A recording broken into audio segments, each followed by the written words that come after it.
Hello, and welcome to the first SOSV Climate Tech Summit. My name is Sean O'Sullivan, and I am the founder and managing partner at SOSV. SOSV is a venture capital firm focused on human and planetary health, and we back 135 new startups every year, coming out of our programs IndieBio, HAX, China Accelerator, MOX, and DLab. For over 10 years, SOSV has had a strong focus on climate tech. Earlier this year, we published the Climate Tech 100, a list of our best companies in the climate tech category. As we studied the list of more than 700 investors that invested alongside us into these companies, we realized that very few of these were repeat climate tech investors. In other words, the vast majority of venture investors have yet to really dig deep for climate tech startups. That insight was central to our decision to create the SOSV Climate Tech Summit. We realized that an event focused on the best investors and founders in climate would help educate everyone and, with any luck, speed the check writing to founders whose mission is to decarbonize our world while we still can. You might ask, why would the world turn to startups and venture capitalists to save us from climate disaster? It is a good question. Historically, VCs have been reluctant to invest in risky, hard tech companies. Can we afford to wait for VCs to accept the risk and to save the planet? The good news is we don't have to wait. We see reluctance fading very quickly. Consider the dozen or more climate funds started in recent months, and the fact that over 500 individual VCs have registered for this conference. Billions of dollars are now being planted into climate tech startups every quarter, helping create the solutions our planet so desperately needs. In part, VCs are following the tremendous leadership shown by Bill Gates' Breakthrough Energy and Jeff Bezos' $10 billion Climate Pledge Fund, among several other multi-billion-dollar private initiatives.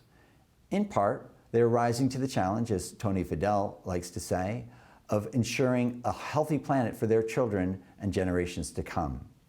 In part, they can see that the risks of high tech are not as extreme as they once were, thanks to the rapid evolution of sensor technology, AI, cloud-connected devices, and biotech and biomanufacturing.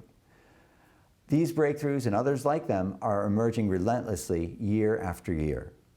In part, they see the remarkable, highly technical founders emerging from PhD programs who are deeply focused on the climate mission, and a generation of motivated youth willing to devote their lives to this area. And of course, there is that lure of astonishing profit. If, as Bill Gates says in his interview today, there are many more Teslas still to come, then VCs and founders have a lot of financial success to look forward to. For my part, let me just say, I don't believe a startup ecosystem by itself can prevent a climate catastrophe. Government must still play a decisive role through incentives, regulation, and spending in many areas, including basic research at the university level, as well as through vastly expanded SBIR and STTR grant programs administered by ARPA, NSF, and other government agencies. But given the way that democracies work, we can only expect fitful progress as voters absorb the realities of climate change. Floods, fires, heat waves, and politicians work their way through the thickets of special interests to find workable compromises. Despite the need, much government response is likely to be more reactive than proactive.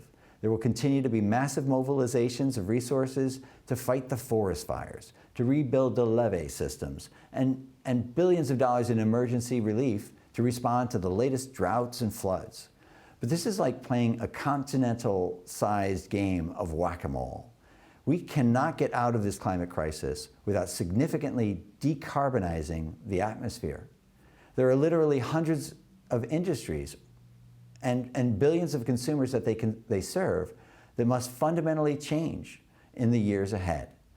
A problem this complex with hundreds of reimagined, refactored industries recalibrating in real time may seem impossible and therefore hopeless.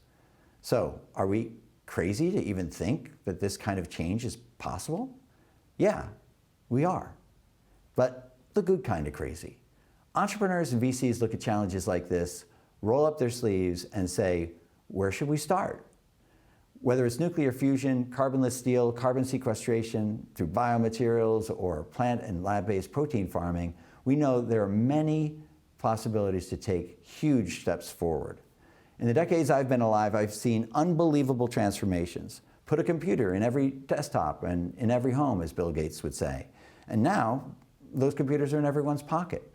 The internet has changed our lives in hundreds of ways and opened up a world of entertainment, of information and services at everyone's fingertips. What has powered most of these changes, these innovations, and these disruptions is startups backed by venture capital. So, at SOSV, our job is to get some of these technologies and new companies started, which we do at our Hacks and IndieBio programs. There are many others who do the same kind of work, which is why we've invited 14 other programs, including Techstars, The Engine, Energy Impact Partners, to present in breakout sessions that are running alongside the content in this conference. And once those companies prove out their technology and products, it's the role of later stage venture capitalists to follow on with new rounds of funding, which is why Mayfield, Khosla, DCVC, Prelude, Amazon, and Temasek, amongst others, are speaking at this conference today. And for anyone not widely acquainted with the intelligence and commitment of the founders working in this area, we have a big cross-sampling of the best founders well on their way, like Pivot Bio's Carsten Temme or Form Energy's Matteo Jaramillo. We also have up-and-comers like Sublime's Leah Ellis and Air Protein's Lisa Dyson. We'll also showcase some SOSV portfolio companies, and I'm sure you'll find them as stunning and as inspiring as I do. So let me just finish with this. The venture community carries an immense responsibility. Only VCs have the capital and the know-how to fund and support these indispensable founding teams. Not many of us signed up as venture capitalists thinking this sort of save the planet responsibility would fall on our shoulders. Well, it has. So let's rise to the occasion. Thank you all for coming in to see some of the world's leading lights in the climate tech revolution. Enjoy the show.